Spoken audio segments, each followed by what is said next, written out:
34 साल बाद आई ये शिक्षा नीति भारतीय शिक्षा व्यवस्था को पूरी तरह बदल देगी। इस व्यवस्था से पढ़ने वाले फायदे में रहेंगे। मान लीजिए ग्रेजुएशन में कोई 1 साल पढ़कर छोड़ देता है तो उसकी 1 साल की पढ़ाई बेकार नहीं जाएगी, बल्कि इसके लिए भी उसे सर्टिफिकेट मिलेगा, जबकि मौजूदा व्यवस्था में पढ़ाई बेकार चली जाती है। 4 साल के डिग्री कोर्स में अगर किसी ने 1 साल पढ़ाई की है तो सर्टिफिकेट, 2 साल की है तो डिप्लोमा मिलेगा, 3 साल की पढ़ाई के बाद डिग्री और 4 साल की पढ़ाई के बाद रिसर्च डिग्री दी जाएगी।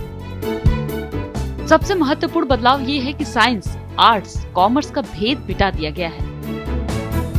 सेकेंडरी लेवल पर बच्चों को जो विषय पसंद है वो वही ले सकेंगे। मतलब फिजिक्स पढ़ने वाला छात्र संगीत भी विषय के रूप में ले सकेगा। संगीत, कला, खेल वगैरह को अन्य विषयों की तरह ही बराबर का महत्व दिया जाएगा। एमफिल कोर्स को खत्म कर दिया गया है। पाठ्यक्रम में भारतीय ज्ञान पद्धतियों को शामिल करने, राष्ट्रीय शिक्षा आयोग का गठन करने और प्राइवेट स्कूलों को मनमाने तरीके से फीस बढ़ाने से रोकने की सिफारिश की गई है। मेडिकल और कानूनी पढ़ाई छोड़कर बाकी सभी उच्च शिक्षण संस्थान को एक ही रेगुलेटर संचालित करेगा। यूजीसी, एआईसीटीई की जगह एक ही हायर एजुकेशन रेगुलेटर होगा। हायर एजुकेशन के मामले में सरकारी और निजी दोनों शिक्षण संस्थानों के लिए एक ही नियम लागू होंगे। इस शिक्षा नीति की कुछ और खास बातें बता दें।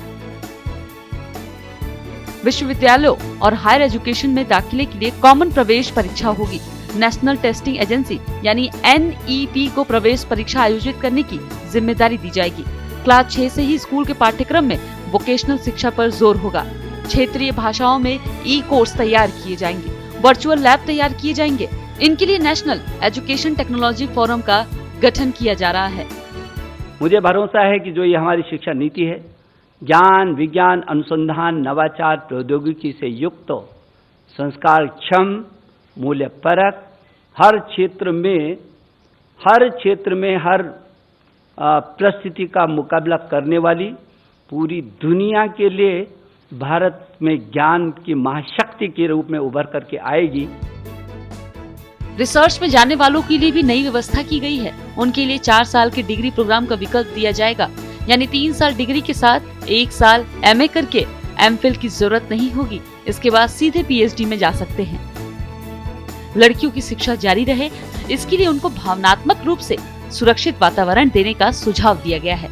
इसके लिए कस्तूरबा गांधी बालिका विद्यालय का विस्तार 12वीं तक करने का सुझाव नई शिक्षा नीति 2019 में है।